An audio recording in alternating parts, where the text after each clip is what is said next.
the signature movements in parkour is the vault or vaulting, and there are many, many reasons to do this from a health perspective and a fitness perspective. It's going to increase your agility and your coordination. It's going to increase your strength, your ability to support your body weight going over an obstacle. And it's also an incredibly functional movement skill that allows you to get around your environment and your terrain very effectively.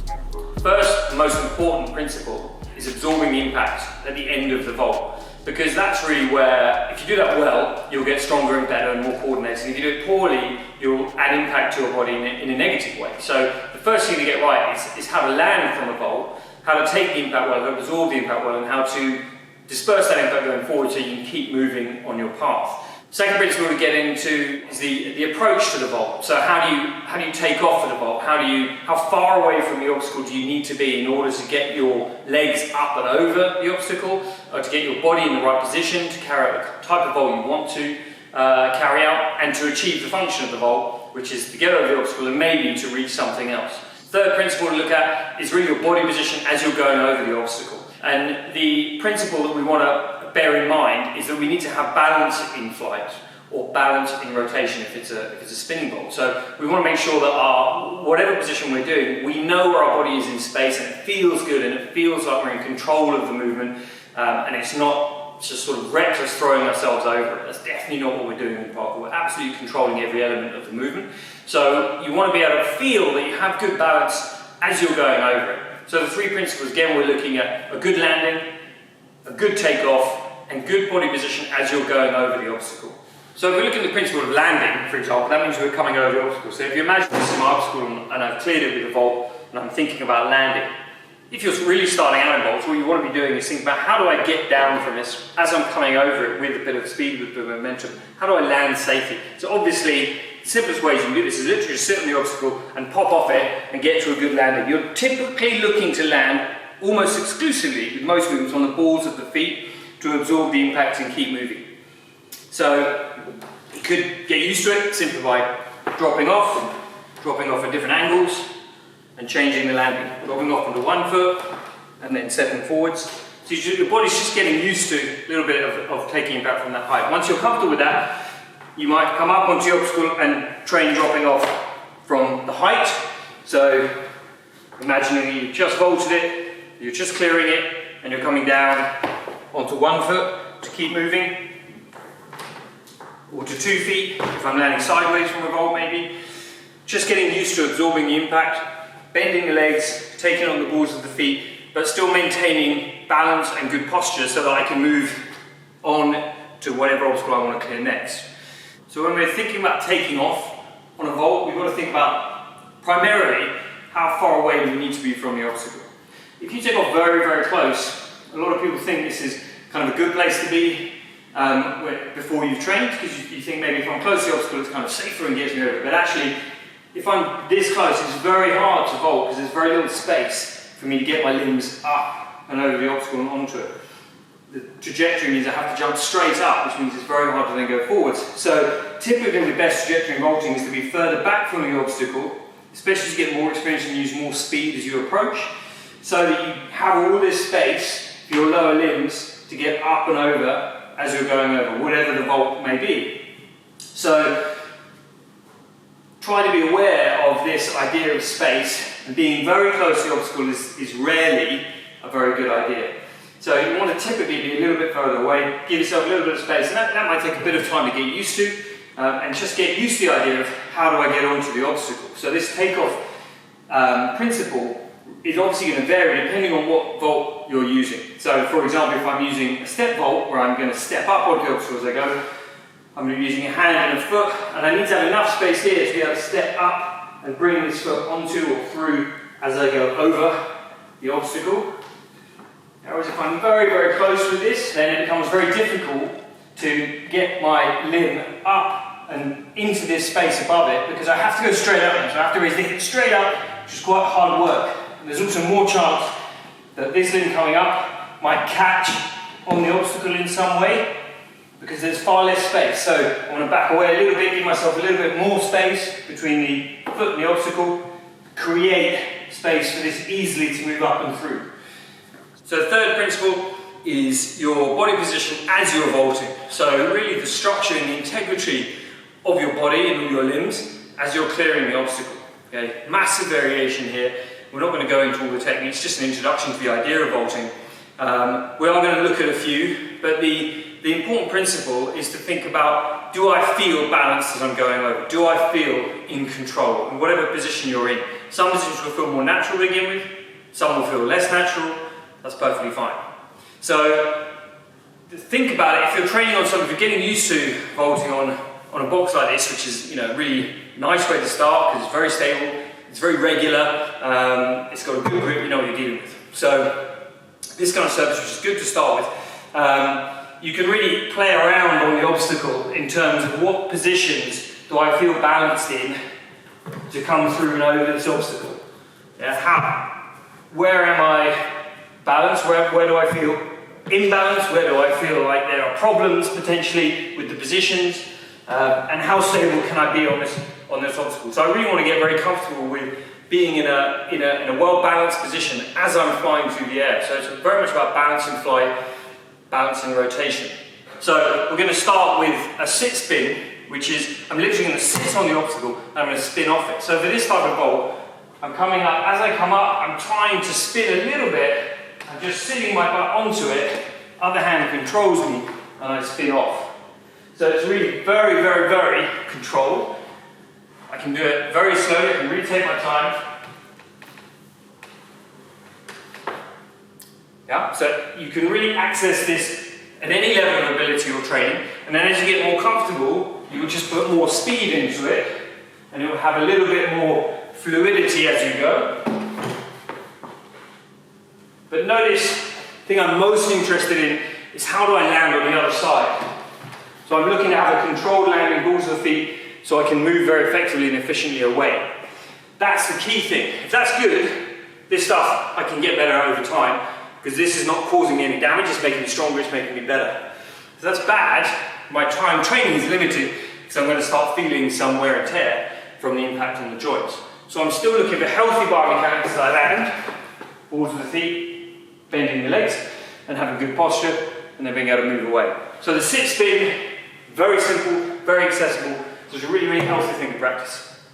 So the second vault is a body roll. So with the sit spin, we're literally using our butt to go over it.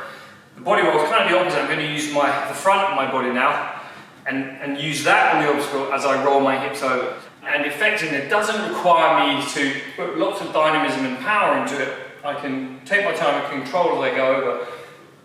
Body roll literally is just lie your body down on the obstacle. So your abdomen, sternum area is going to lie on the obstacle. You're still using your hands on it to give yourself some control, and then you're just going to throw your hips up and over and land on the other side. So again, looking for that soft landing. I can really take my time with it. To begin with, it may not be or feel particularly graceful, but as you get confident to raise the hips a little bit and roll through the hips as you go, it will become much more graceful and energy efficient. And one of the most fun ways, I think, to get over an obstacle in your path. So that brings us to the step vault, which is a really good one to do early on, again, because it's very natural. A lot of people do this automatically, but it's also really energy efficient, really effective, and a really safe way to vault because you've got lots of points of contact. So the step vault, when completed properly as one movement, will look something like this, which is really just trying to get over the obstacle and get going. You don't need to start like that at all. You can begin very, very slowly, very gently, just approach the obstacle, both hands on it maybe to begin with, get one leg up, somehow onto the obstacle, depending on your hip mobility here. It's going to be very good practice for that. Once you've got good support, try and bring this leg up, maybe move the middle arm, and then bring this leg through. If you're starting out, you can maybe just come through to a sitting position and come off, totally fine. As you get more comfortable in that position, you might step straight through into the ground. If you want to land on 2 feet to absorb the impact with both legs, totally fine. And then as you get more comfortable, you're going to take off slightly further back. That's the main difference. As you're approaching with a bit more speed, you're going to take off from slightly further back, and the movement's going to become a bit more dynamic as you pass through. So the step vault is an example of a direct vault. So I'm running straight to an obstacle and just clearing it. You also want to change the angle of approach to give more variation to your body and challenge your body brain a little bit. So we can look at big lateral vaults. So this is where I'm taking off and going over an obstacle to my side, right or left side, rather than straight ahead of me. A nice, relatively gentle way to start is by literally just trying to throw your inside leg up over, either onto the obstacle. If it's a nice big space like this, you can maybe just end up sitting on it, like this, and sliding up. And as you get comfortable, or if it's a railing, it's thinner, so it's much easier to get your leg over it. You just throw that leg over and land on the other side. So it's a lateral vault to my right side, lateral vault to my left side, here.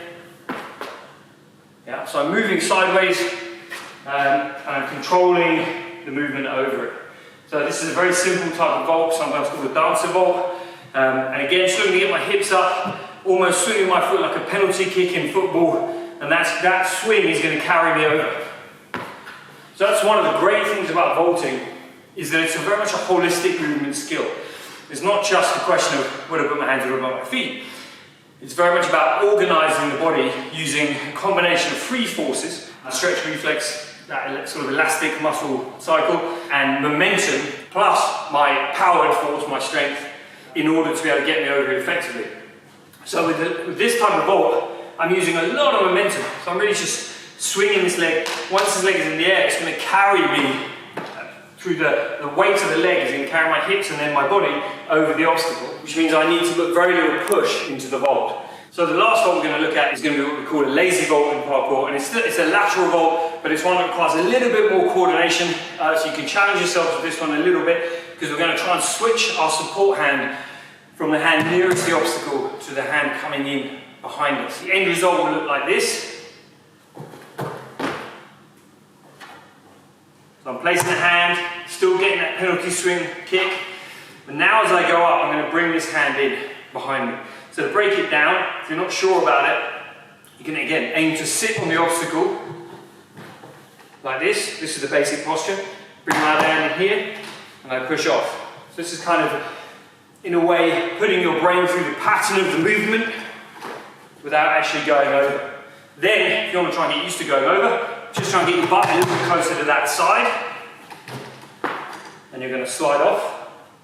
And then when you're comfortable, keep your body up a little bit more tension in the core. Bring this hand in quicker, and you're going to clear it. So this is a lazy vault, very efficient way to clear an obstacle. And you can pick your landing 2 foot, like just then, or 1 foot, to move off in whatever way I want. So let's bring it back to those key principles and summarize them again. Am I landing well? Most importantly, am I taking the impact really well? Am I landing under control and with balance? Am I taking off effectively and optimizing the trajectory of my takeoff depending on the vault that I want to do? Am I far enough away from the obstacle?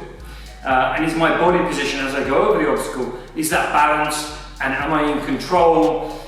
Do I feel comfortable with that movement so that it isn't sort of wild and reckless and I feel like I'm going to fall off the obstacle or over the obstacle? So do I feel comfortable, balanced in flight as I pass through it? Those 3 principles, taking off, balance in flight and landing, if you're getting those 3 right and you're concentrating on making those good and high quality, the actual vault technique you use doesn't really matter as long as you're achieving your outcome. So focus on the principles, always bring it back to the principles. The qualities of movement, the attributes of movement, that's what's going to make you a stronger and better athlete, rather than trying to sort of really focus on technique from an arbitrary point of view. Doesn't mean that technical training isn't going to be good and useful, especially as you get better, you will really work on the tech. But to begin with, those basic attributes of quality of movement are far, far more important for us as coaches and as athletes.